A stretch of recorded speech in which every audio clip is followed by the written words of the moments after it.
Hello there, map game enjoyers. It's me, Strategy Games Teddy here, and welcome back to another episode of Victoria 2 A to Z. Today we will be playing China.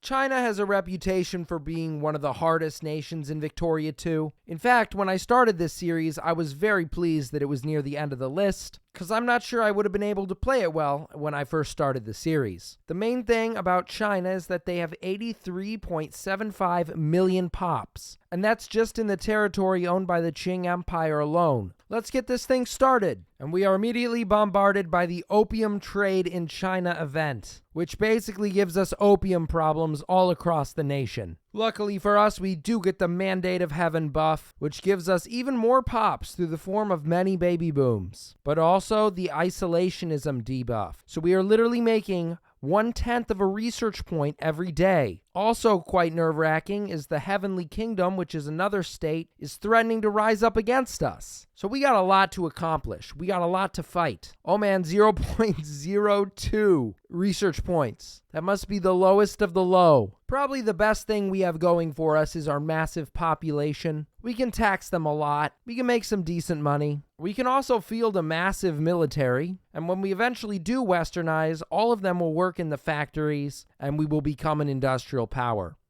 So all good things. Except it's not all sunshine and rainbows. The large population also does make it so lots of people try and rise up against us. So we have that to look forward to. Okay, so I think that we do have a lot of land, but we could use more. So we're going to invade Vietnam. Send in the troops. Get the job done. We beat Vietnam. We got their territory. The war with Britain, though, is not looking good. We will give them Hong Kong. It's fine. It's not the end of the world. You always have to give up a few concessions in order to stay on the planet when Britain exists at the height of its powers. Luckily for us, soon the Chinese isolationism debuff will disappear, as it only goes until the year 1846. Wow, we've eclipsed 1 research point a day. Alright, I'm making big moves. I've gotten in a war with Vietnam again to annex them, and then Portugal declared war on me, but I'm going to use this as an opportunity to seize Macau back from them. Easier said than done, but it should go well. You know, this is probably not the right time for this, but it's the event where the Civil War starts. So basically, there's another nation that's active within China during this period called the Heavenly Kingdom. And right now, they're about to break free. Just because I can, I'm going to continue playing as the Qing Empire. But there it is, the Heavenly Kingdom, the enemy of China. So this does allow us to end the Manchu dominance, which is pretty good. It'll add Han culture as an accepted culture, buff the nation a little bit. That is a lot of rebellion. Gotta crush them, and these rebels must be destroyed. The nation is falling apart in front of my eyes, but I'm not just gonna let it happen. We gotta increase our taxes. Definitely won't make anybody else rebel. We got rid of one of the states in the south, but the Heavenly Kingdom is kicking our butt. 174,000 troops? In order to beat them, we must form the Hunan armies. Sorry, that's Hunan. Oh, great. Another rebellion. How many more will there be? Oh, Portugal. I didn't even do anything to you. You almost successfully invaded Taiwan, but yet you will give me East Canton. Beautiful. That is one less colonizer in China. So the French have demanded the southern part of Vietnam. That's not great. We're gonna have to give that back, as painful as it is, because at the moment I would lose to the French. All right, we put down another rebellion. This time we were able to annex this wonderful province that gives us silver, which basically will fix any economy. We almost lost, but then I remembered. Korea is our puppet, so I called him in. And they are just crushing everyone. Okay, we can annex this state. And then finally, the Heavenly Kingdom have proposed a peace deal. Unite the nation. And that's it. It's over. Another revolt. Can't say I think it'll be the last one because I know there are many more to come. I think it's about time to start a self-strengthening movement, which seriously boosts our research points. Can also do the Maritime Customs Service. We can build an arsenal. We can expand the Peking Field Force. That cost me a lot of money. but it is okay because it passed some reforms for us. I think that the French declaring war on Korea provides me with a unique opportunity to eventually invade Korea myself, so we'll abandon them. Mostly I'm still afraid of the French. We're annexing Cambodia, by the way. Okay, we can do imported artillery. Not the most insane reform, but it allows us to establish the new army, which is this decision, which gives us a ton more technologies and allows us to abolish the 8 banners, which is one of the many debuffs that we have. Then we can also appoint this guy as our leader, or actually he's the commander of the new army. He gives a ton of buffs. And finally, we have a decent amount of research points. So that did change our national spirit to autocracy. A little bit sad I didn't have the choice, but that's much better. It got rid of the tradition debuff. So somehow, Russia has decided that they are going to take it into their own hands to support this nation that broke free from me. So unfortunately, that means I have to give up that territory. I am going to riot. Somehow, the Russian-backed state annexed more of my territory. Let's send some students to the USA. Just spend a bunch of money for research points. It's like college. Rebels just overthrew the government in this nation. That's good, because now we can use the Chinese reunification casus bellis to make it so I have all their territory. Oh yeah, baby. We win. China #1. All right, let's get foreign universities. We can also get railroads. So far, this has gone fantastic, and I have had nothing but a great time. Okay, we can pass military constructions, and that's it. Westernize. It took forever. I haven't been keeping track of how many years it's taken me to westernize, but this has definitely been the longest one. If some scholar wants to go back through all the other nations I've played and find the year in which I westernized, you'd probably find that westernizing in any other nation is faster than westernizing in China. But the glorious part of Chinese westernization is now we have 100 million pops, and we can do with them whatever we want. And what we want is to build a ton of factories. Yes, China has suffered greatly during this century, so we get a ton of technologies for free. We will catch up to the Western world quickly, and then we will become the #1 industrial power in the world. We were this close to greatness, and then another nation decided to rise up. Please stop rising up, and there's no problem, okay? It looks like Japan has decided that they want to partition Korea. I can get in on that. Let's get some reforms up in here. And hopefully some industry. Come on. These stupid revolutionary uprising events, they happen all the time, and they drive up the militancy and make me pass a ton of reforms, which is fine. It doesn't really hurt me, but it doesn't really harm me. But it's just stupid. It drives me nuts. And I wish that the events did not exist. The reason the events are in the game is because there is another phase of the China game. Sure, we're the Qing Empire, we're pretty strong. Wouldn't be that hard for us to now go become great power on the back of a strong industry and just a ton of factories. But because of those stupid events, I have to take another action. And it's one that may confuse many of you. So we are going to let the rebels take down the government. I know, not your typical Victoria II strategy. But the events they're just stupid. There's not much point to passing any reforms because we're not a New World nation and we can't get any immigrants. This is the end of China. You may say I let it happen, but it was inevitable. Oh boy, the pan-nationalists have won. That didn't go down like I thought it would. Usually when the pan-nationalists win, the nation splits into 1,000 tiny little pieces. And then it's the warlord era. And then you form democratic China and slowly come back to life. This is different. I can't really tell if it's better or if it's worse. They want Taiwan. I don't want to let them have it, so I'll let them have it on the battlefield. Japan has quite a bit of technological superiority, and they're kicking my butt. So disappointing. I thought I was better than this. Gotta take all of the military techs in the book. I think it's time for China to get big. Well, we already are big, but now we're going to be strong. We're going to be like the Dwayne "The Rock" Johnson of countries. So we're going to get started by literally building every single brigade we possibly can. That's like 8,000 brigades, 277, but it's the same difference.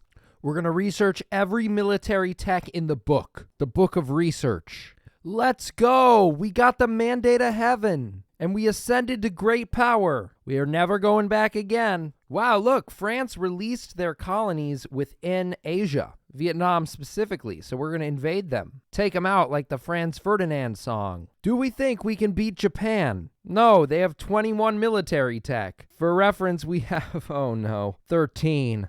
Oh, great, crisis. We are going to support, the German Empire, ?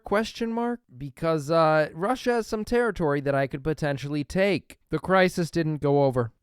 It's like every time I want war, it doesn't happen. And then every time I don't want war, it is thrust upon my head. Yeah, we're going to ally the French. I really needed a friend. And the French were there for me. They were there for me. Russia, could you please explain to me what is happening right now? How are you getting invaded by Germany? So I'm pretty sure we did some democratic stuff. So now we can do the 3 principles of the people, which gives us plurality and makes the people love me again. Too bad love can't change the past. Shoot, rebellion in Mongolia has happened. We will let them go, and then we will subsequently just declare war on them. Chinese reunification. Hopefully they don't feel too stabbed in the back. Time to get my land back. No other thing about it. We're going to declare war on Russia, Chinese reunification, take my land. We're going to call in France and Germany, which is kind of an unexpected alliance. And here we go. We're going to seize back my treaty ports from the UK, who is allied with Russia. And then I don't know how my military strategy is going to go here. Mostly it's probably just going to be take defensive battles until Germany invades Russia. We are just going to slowly invade the Russian Empire because they have no troops here. They might be a little preoccupied, just maybe. Wow, fantastic. This is the Great War. Yup, we bullied the monarchy out of Russia. They are democratic now. Okay, the British do not want to peace out with me, but if I get rid of this war goal, cut the Russian Federation down to size that Germany added, they will accept the peace offer, and then I'll get my territory. Nice. This is border gore, but it's okay. We also got this piece of Malaysia that, looked pretty good to me. We also, just absolutely annihilated Russia into the Russian Soviet Union and also the White Movement. I mean, do you think they could have been split into any more pieces? We also got territory here in Western China, and we took back Vladivostok and other Russian states. The Qing Empire is amazing, a great state. Now, we can rename territory. We are going to do an arsenal that we couldn't build because we did not control Shanghai, but now we do. We're also going to do the Treaty of Macau, which makes the British lose 15 prestige and gives us 35 prestige. How fantastic. We get prestige because we kicked out the Russians. I'm pretty sure the Soviet part of the Russian Empire was not supposed to become the Russian state and then peace out with the White Movement. So I guess Russia's just going to stay like this the whole game? What? Okay, we defeated the British and the Russians. You know who else has my land? Japan. Japan has my land because they have Taiwan. So we're going to invade Korea to make them give Taiwan back to me, please. So far, we're winning critical victories. Oh, they'll give me what I want. It's a strange feeling. The war barely started, and I get what I want? Didn't even have time to get my infamy low enough to take Korea. Fine, Japan. I guess I'll take it. Qing China is number 1. This is a massive success. Let's just take a second to look at the sheer size of this empire. Small arms, we produce 21% of the world's production. Tea, we produce 27% of the world's production. Pretty much every single industrial good is 10% or more of the world's production. 23% of fertilizer, 27% of lumber. I mean, basically all we have is factories all over the place, and they produce so much stuff. So I'm in a crisis against the UK. Good thing Britain has no friends, and I have all the friends, and I win the crisis and get prestige. Prestige me up. A crisis against Japan. I've waited a long time for this. I've got my usual friends, Italy and Germany. They've got the UK. Hopefully we can get some other people over here and then go to war with Japan. Okay, we just created the third Great War. Let's step on the gas and invade Korea again. And also India. Can somebody please tell me why I own Gibraltar? And no, Spanish Republic, I will not give it to you. I will wait until you get invaded by the French, and then you won't have any negotiation power. That's kind of the way I roll, so to speak. I love using a crisis as a way to just enforce my own geopolitical demands on the world. This will not be like most Hoi 4 games. Japan will not successfully invade China. In fact, we will stop them right where they stand. Looks like the Korean War is going to come up a W for China. And Spain, I don't know what kind of a war you'd call this, but it's definitely not a win for you, Spain. Why are there so many provinces in India? It takes so long to siege it all down. We absolutely destroyed the Japanese military. 30 brigades? That's sad, honestly. Looks like Japan has had enough of, getting invaded, so I'm going to peace out with them. There we go. I think I didn't realize it, but Spain was actually in a separate war with me. So somehow we just murdered them for like 15 years, but they surrendered to me. Maybe I should have peaced out with them. Maybe that would have been the kind thing to do. But yeah, we got Korea. At the beginning of the game, Korea was our puppet. Now Korea has been straight up annexed. Just because I kind of wanted it, I took the most southern part of Japan. So the moral of the story is, if China hadn't had so many rebellions within the 19th and early 20th century, they would have become the #1 great power. I mean, honestly, putting the United States to shame, as the United States has half as much score as me. I have more industrial score than Germany has in all 3 of their categories. I just realized we don't have cores on all of our territory. We just have cores on like Manchuria, and everything else is like not our core. That's weird. Really weird. Okay, so we have reached the end of this game. We are the #1 great power, far and away. Actually, this is one of the most successful Victoria 2 games I've ever had. We beat up everybody who dared disrespect us. The British, the Russians, the Japanese. Would have beat up America too if they had decided to go to war with me. Why in the world does the UK own Oregon and Washington?